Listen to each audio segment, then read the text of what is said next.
नमस्कार दोस्तों, मैं हूं अभिराज और स्वागत है मेरे चैनल में। और आज मैं बताने वाला हूं एक क्वेश्चन जो कि है ये in a triangle A B C if 2 angle A equal to 3 angle B equal to 6 angle C. तो हम लोग को कैलकुलेट करना है angle A, angle B, angle C, तीनों को कैलकुलेट करना है। तो ये हमारा दिया हुआ है और इसे मुझे कैलकुलेट करना है। तो देखते हैं कैसे। तो हम लोग कोशिश करते हैं कि x मान के बनाने का पहले कोशिश करते हैं, उसके बाद फिर देखते हैं अगर वो नहीं पॉसिबल हुआ तो फिर दूसरे से सॉल्व करेंगे। मैथ सॉल्व करने का बहुत सारा अलग अलग ट्रिक होता है, कोई ज़रूरी नहीं है हम लोग एक ट्रिक से सॉल्व करें। अलग अलग तरीक़ा से अलग अलग मेथड जो भी हम लोग अप्लाई करें, बस अच्छा से क्वेश्चन बन जाना चाहिए और हम लोग को अच्छे से समझ में आना चाहिए।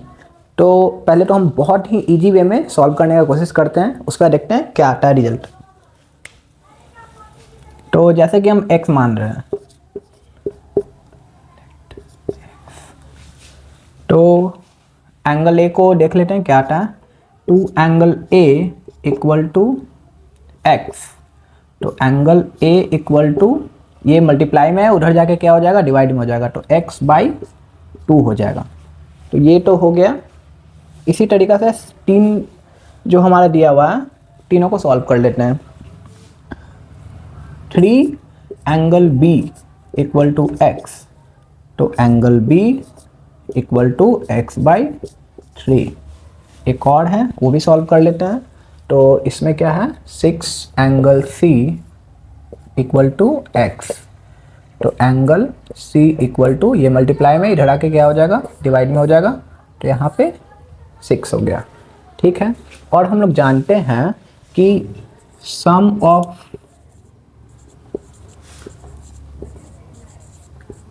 एंगल ऑफ ट्रायंगल क्या होता है, 180 डिग्री होता है। सम ऑफ एंगल ऑफ ट्रायंगल क्या होता है, 180 डिग्री होता है।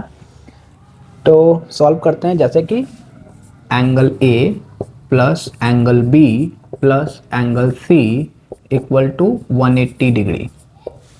अब ये तीनों को हम उठाते हैं और angle A, angle B, angle C, तीनों का वैल्यू पुट कर देते हैं। तो एंगल ए का वैल्यू क्या है, x बाई 2 है, तो यहाँ पे हम x बाई 2 रख देते हैं, प्लस एंगल बी का वैल्यू x बाई 3 रख दिया, और एंगल सी का वैल्यू x बाई 6, और इक्वल टू कितना है, 180 एज इट इज हम लोग लिख देते हैं। अब क्या करेंगे, हम लोग इसको एलसीएम लेंगे डिनोमिनेटर का। सिंपली जैसे कि हम लोग डिनोमिनेटर का एलसीएम लेते हैं फिर उसको सॉल्व करते हैं, उसी तरीक़ा से सॉल्व करेंगे। तो एलसीएम लेंगे तो क्या आ जाएगा, एलसीएम तो 6 आ जाएगा यहाँ पे। इसको भी हम लोग को 6 बनाना पड़ेगा, क्योंकि एलसीएम में तो ऊपर हमको सारे को 6 बनाना पड़ता है। तो इसको भी 6 बना देंगे। तो इसको 6 बनाने के लिए क्या से मल्टीप्लाई करना पड़ेगा, 3 से करना पड़ेगा। तो 3 से करने के लिए 3 से नीचे भी करेंगे तो ऊपर भी हमको करना पड़ेगा सेम ही नंबर से। तो 3x आ जाएगा ऊपर,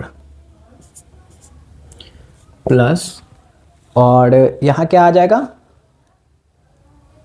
तो 2x आ जाएगा, क्योंकि 2 3 जा क्या होता है, 6 होता है। तो यहाँ पे आ गया 2x, और यहाँ तो वही रह जाएगा क्योंकि यहाँ तो 6 ऑलरेडी है, इसको 6 क्या बनाएंगे, 180 लिख दिए। अब क्या हो गया, 3x plus 2x plus x क्या हो गया, 5x हो गया। तो 5x यहाँ पे लिख दिए,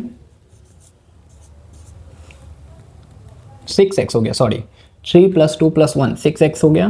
तो यहाँ पे हम 6x कर दिए।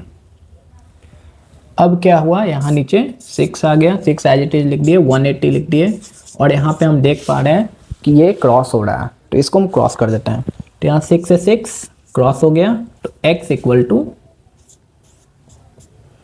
180 डिग्री। जब x का वैल्यू हम लोग को मिल गया तो वैल्यू पुट करके अब हम लोग निकाल सकते हैं। जैसे कि अब यहाँ देखते हैं, वहाँ तो पूरा बोर्ड भर गया, तो अब हम लोग यहाँ देखते हैं। तो angle A equal to X by क्या है, 2 है, और हम लोग x का वैल्यू क्या निकाले हैं, 180 निकाले हैं।